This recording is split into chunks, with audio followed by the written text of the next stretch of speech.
भाई एनटीए जो है वो अपना बदला लेना चाहता है और उसके लिए वो कहीं से भी क्वेश्चन पूछेगा, इसलिए हमें एनसीईआरटी की कोई लाइन नहीं छोड़नी है, और जो हिडन लाइन है वो तो बिल्कुल भी नहीं छोड़नी है। ऐसी हिडन लाइन जो है वो आपको देखने को मिलेगी चैप्टर इकोसिस्टम में, जहां पे क्या हुआ है, जहां पे प्रोडक्टिविटी को डिफाइन किया हुआ है, the rate of biomass production is called productivity. लेकिन आगे देखें आप समरी में, तो समरी में क्या हुआ है, एक सेंटेंस और ऐड कर दिया, और वो क्या है कि productivity is the rate of capture of solar energy और बायोमास प्रोडक्शन। तो रेट ऑफ बायोमास प्रोडक्शन तो सबको पता है, लेकिन ये वाली जो लाइन है कि productivity can also be defined as the rate of the capture of solar energy, ज्यादातर बच्चे मिस कर देंगे। और अब अगर यहां से क्वेश्चन आ गया, जैसे स्टेटमेंट आपसे पूछ ली, तो क्या होगा कि productivity is defined as the rate of biomass production per unit area over time. ठीक है, तो सबने पढ़ी हुई है ये स्टेटमेंट। ठीक है, तो इसको क्या कर देंगे, सब ठीक कर देंगे कि भाई प्रोडक्टिविटी क्या है, productivity is defined as the rate of biomass production per unit area over time. Productivity also refers to the rate of capture of solar energy by producers. ये तो लगभग 90% बच्चे ओवरलुक कर देते हैं, तो इस स्टेटमेंट को गलत करके आ जाएंगे। इस स्टेटमेंट को गलत करके आ जाएंगे तो आपके 5 नंबर गए। तो इसका आंसर क्या होगा जनाब, इसका आंसर होगा सी। आइए आपको दिखाता हूं एनसीईआरटी की वो हिडन लाइन जहां से नीट 2026 में क्वेश्चन आने के बहुत ज्यादा चांसेस हैं।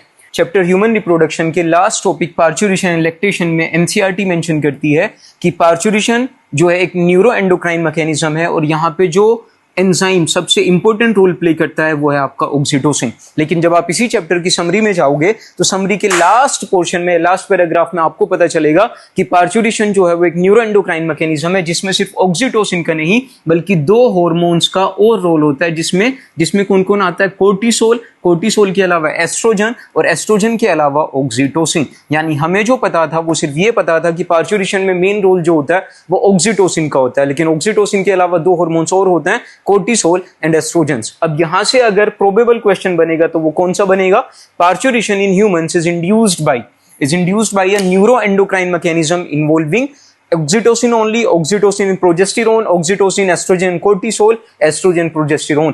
90% बच्चे इसका आंसर ऑक्सीटोसिन लगा के आएंगे, जो कि क्या हो जाएगा, गलत हो जाएगा। इसका सही आंसर जो होगा वो क्या होगा, ऑक्सीटोसिन, एस्ट्रोजन एंड कोर्टिसोल। ऐसी एक पॉइंट जो है वो आपको दिया हुआ है बायोलॉजिकल क्लासिफिकेशन में।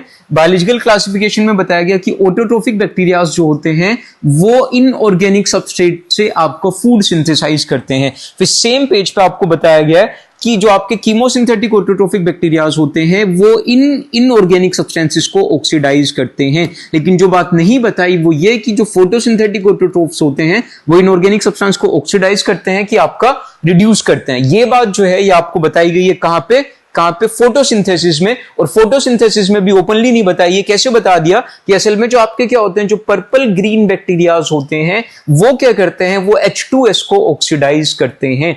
यानी हमें क्या पता चला कि आपके कीमोसिंथेटिक बैक्टीरियाज और फोटोसिंथेटिक ऑटोट्रोफिक बैक्टीरियाज दोनों ही जो होते हैं इनऑर्गेनिक सब्सटेंस को आपका ऑक्सीडाइज करते हैं। अब यहां से जो आपका क्वेश्चन आ सकता है या जो प्रोबेबल क्वेश्चन है जिसको ज्यादातर बच्चे मिस आउट कर देंगे वो क्या है कि आइडेंटिफाई द कॉमन स्टेप। मतलब आपको कॉमन स्टेप बताना है in the nutrition of both photosynthetic and chemosynthetic autotrophic bacterias. तो यहां पे अगर आप देखें option number 1 reduction of inorganic substrate, तो क्या अभी हमने क्या पढ़ा कि दोनों में क्या होता है, आपका ऑक्सीडेशन होता है। ऑप्शन नंबर सी आप देखें use of light energy for ATP synthesis. आपके जो क्या होते हैं फोटोसिंथेटिक ऑटोट्रोफिक होते हैं वो लाइट एनर्जी का इस्तेमाल करते हैं, जबकि कीमोसिंथेटिक जो होते हैं वो लाइट एनर्जी का इस्तेमाल नहीं करते। फिर release of oxygen during substrate oxidation, जो आपके कीमोसिंथेटिक बैक्टीरियाज होते हैं वहां पे ऑक्सीजन रिलीज नहीं होती। तो आपका क्या हो जाएगा, option number B correct option हो जाएगा।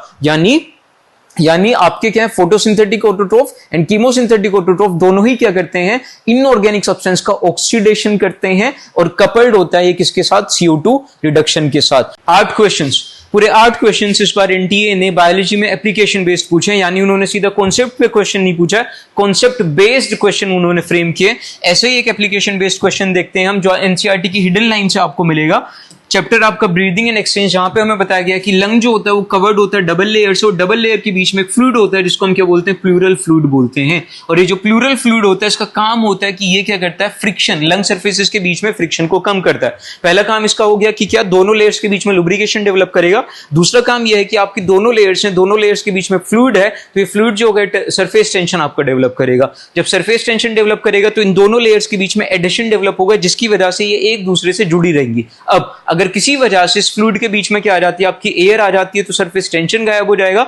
जब सरफेस टेंशन गायब हो जाएगा तो इनका एडहेशन आपका क्या हो जाएगा, गायब हो जाएगा, जिसकी वजह से इनका कोऑर्डिनेटेड मूवमेंट नहीं होगा और लंग्स आपके कोलैप्स कर जाएंगे। यहीं से आपका एक एप्लीकेशन बेस्ड क्वेश्चन बनता है। इस क्वेश्चन को देख लेते हैं। क्वेश्चन हमसे क्या कह रहा है कि आपके पास क्या एक 19 साल का लड़का है जिसका एक्सीडेंट हो गया और एक्सरे में हमें पता चला है कि वहां पे क्या हो गया है, उसकी जो ल्यूरल कैविटी है, प्लूरल कैविटी है, वहां पे आपकी एयर घुस गई है, मतलब क्या हो गया, कोलैप्स हो गया है। तो आपका कौन सा फंक्शन जो है किसका, प्लूरल फ्लूइड का, वो आपका गायब हो जाएगा। तो क्या हो जाएगा, maintenance of surface tension between pleural membranes. क्योंकि आपका क्या होता है, जो आपका प्लूरल फ्लूइड होता है वो क्या करता है, दोनों लेयर्स के बीच में सरफेस टेंशन मेंटेन करके रखता है, जिसकी वजह से लंग्स का और चेस्ट का मूवमेंट क्या होता है, आपका कोऑर्डिनेटेड होता है। एक और क्वेश्चन बनेगा आपका, ये जो क्वेश्चन बनेगा ये आपका कार्टिलेजिनस रिंग्स पे बनेगा और इसका आंसर आप मुझे कमेंट सेक्शन में देंगे। अगर आपने एनसीईआरटी की ये लाइन नहीं पढ़ी तो आपका पक्का एक असर्शन रीजन क्वेश्चन मिस हो जाएगा। आपका चैप्टर है बायोटेक्नोलॉजी, जहां पे आपको बताया गया है, बायोटेक्नोलॉजी एंड एप्लीकेशंस, जहां पे आपको बताया गया है कि आपके जो रिकॉम्बिनेंट थेरेप्यूटिक ड्रग्स होते हैं वो आपका अनवांटेड इम्यूनोलॉजिकल रेस्पॉन्स आपका इंड्यूस नहीं करते। अब यहां से जो आपका नेचुरल क्वेश्चन राइज होता है वो ये है कि वो आपका अनवांटेड इम्यूनोलॉजिकल रेस्पॉन्स इंड्यूस क्यों नहीं करते। तो इसका जो आंसर आपको दिया हुआ है वो आपको समरी में दिया हुआ है, जहां पे आपसे बता दिया गया है कि जो रिकॉम्बिनेंट थेरेप्यूटिक्स होते हैं वो आइडेंटिकल होते हैं टू द ह्यूमन प्रोटीन्स। मतलब जो रिकॉम्बिनेंट थेरेप्यूटिक ड्रग्स प्रोटीन बनाते हैं वो आइडेंटिकल होते हैं टू द ह्यूमन प्रोटीन्स, जहां जिसकी वजह से इम्यून सिस्टम उनको अपना समझ के अडेप्ट कर लेता है। अब यहां से एक प्यारा सा असर्शन रीजन क्वेश्चन आपका फ्रेम हो सकता है, जो आपको कुछ ऐसा दिखेगा जहां पे आपको असर्शन दिया हुआ है कि the recombinant therapeutics do not induce unwanted immunological responses. Assertion आपका बिल्कुल सही रहेगा। Reason, the recombinant therapeutics are identical to human proteins, they do not induce unwanted immunological responses and are free from the risk of infection। ठीक है, तो reason भी क्या हो जाएगा, आपका सही हो जाएगा। मतलब यहाँ पे असर्शन भी सही है और रीजन भी सही है। तो आप मुझे इसका सही आंसर कमेंट सेक्शन में दीजिए। एंड ये वहां से क्वेश्चन पूछता है जहां पे कोई ना कोई लिंक आपका डेवलप हो सके। ऐसी एग्जांपल जो है हमें देखने को मिलता है सेल चैप्टर में, जहां पे हमें बैक्टीरिया के बारे में बताया हुआ है कि बैक्टीरिया जो होता है वहां पे क्या होता है, वहां पे आपको सिंगल आपका सर्कुलर डीएनए देखने को मिलता है। सेम चीज हमें माइटोकॉन्ड्रिया में बताई गई कि माइटोकॉन्ड्रिया में क्या होता है, माइटोकॉन्ड्रिया में भी आपको सिंगल सर्कुलर डीएनए मॉलिक्यूल देखने को मिलता है। और हमें पता है कि जो आपका प्लास्टिड है वो भी क्या होता है, सेमी ऑटोनोमस होता है, उसके पास भी क्या होता है, अपना सर्कुलर डीएनए होता है। लेकिन एक स्लाइड चेंज किया है किसने, एनसीईआरटी ने। वो क्या है कि जब क्या करता है, वो प्लास्टिड के बारे में बताता है तो वहां पे क्या करता है, वहां पे वो सिंगल कवर्ड इस्तेमाल नहीं करता, बल्कि क्या बताता है, सर्कुलर डीएनए मॉलिक्यूल्स बताता है। फर्क क्या है कि जब बैक्टीरिया के बारे में बताया तो क्या है, सिंगल सर्कुलर डीएनए, जब माइटोकॉन्ड्रिया के बारे में बताया तो क्या बता रहा है, सिंगल सर्कुलर डीएनए मॉलिक्यूल। लेकिन जब प्लास्टिड के बारे में बता रहा है तो क्या बोल रहा है, डीएनए मॉलिक्यूल्स। यहां से हमें क्या पता चल रहा है कि अगर आप प्लास्टिड की बात करते हैं तो प्लास्टिड में रिलेटिवली क्या होते हैं, आपके कॉपी नंबर जो होते हैं सर्कुलर डीएनए के वो ज्यादा होते हैं। अब अगर यहां से आपका क्वेश्चन बनता है तो क्वेश्चन क्या बनेगा, सिंपल सा क्वेश्चन बन सकता है कि इन सारे ऑप्शंस में से किसमें सबसे ज्यादा आपको हाईएस्ट कॉपी नंबर देखने को मिलता है सर्कुलर डीएनए का। यहां पे हम पर सेल की बात नहीं कर रहे हैं बल्कि इंडिविजुअल ऑर्गेनेल की बात कर रहे हैं। तो क्या आंसर हो जाएगा आपका, प्लास्टिड आपका करेक्ट आंसर हो जाएगा। अब यहां से क्वेश्चन पूछे या ना पूछे, लेकिन आपको यह पता चल रहा है कि आप बायोलॉजी को डीपली कैसे स्टडी कर सकते हो, है ना, या फिर क्या क्या इंपॉर्टेंट चीजें हैं जो आप क्या कर सकते हो, एनसीईआरटी से ग्रेस्प कर सकते हो। ये क्वेश्चन देखने में आउट ऑफ एनसीईआरटी लग रहा है, लेकिन आउट ऑफ एनसीईआरटी बिल्कुल भी नहीं है। क्वेश्चन हमसे क्या कह रहा है कि इनमें से कौन से ऑर्गेनिजम्स हैं जो इकोलॉजिकली सिमिलर हैं। ठीक है, देखते हैं कि हमें एनसीईआरटी में कहां पे दिया हुआ है। चैप्टर जो है हमारा बायोलॉजिकल क्लासिफिकेशन है, जहां पे हमें बताया गया है कि जो बैक्टीरियाज जो होते हैं वो क्या होते हैं, आपके ज्यादातर हेट्रोट्रोफिक होते हैं, और हेट्रोट्रोफिक में भी क्या होते हैं, मेजोरिटी जो होती है उनकी क्या होते हैं, आपके डिकम्पोजर्स होते हैं। फिर हम क्या चलेंगे, थोड़ा सा आगे चलेंगे और क्या पढ़ेंगे, किंगडम फंजाई पढ़ेंगे। तो किंगडम फंजाई में भी हमें क्या बताया गया है कि आपके जो मोस्ट फंजाई होते हैं, ज्यादातर फंजाई जो होते हैं आपके सेप्रोफाइट्स होते हैं, यानी क्या होते हैं, आपके डिकम्पोजर्स होते हैं। तो आपके क्या होते हैं, बैक्टीरियाज भी ज्यादातर डिकम्पोजर्स होते हैं, और जो फंजाई जो होते हैं वो भी क्या होते हैं, आपके डिकम्पोजर्स होते हैं। तो दोनों क्या हो जाएंगे, आपके इकोलॉजिकली सिमिलर हो जाएंगे। ठीक है, तो इस क्वेश्चन का आंसर क्या हो जाएगा, आपका आंसर हो जाएगा आपका कौन सा, monerans and fungi. Now this is how you read NCERT and link different concepts of NCERT together. भाई अपना लॉजिक अपने पास, क्योंकि यहाँ पे एनसीईआरटी दा ओनली बॉस। आइए देखते हैं कैसे। मॉलिक्यूलर बेसिस ऑफ इनहेरिटेंस में हम रेप्लिकेशन के बारे में पढ़ते हैं, और रेप्लिकेशन के बारे में हमें एक छोटा सा पॉइंट पता है, और वो ये है कि रेप्लिकेशन जो है वो प्रिंसिपल ऑफ कॉम्प्लीमेंटरिटी पे बेस्ड है। ठीक है, रेप्लिकेशन के बाद जो अगला प्रोसेस होता है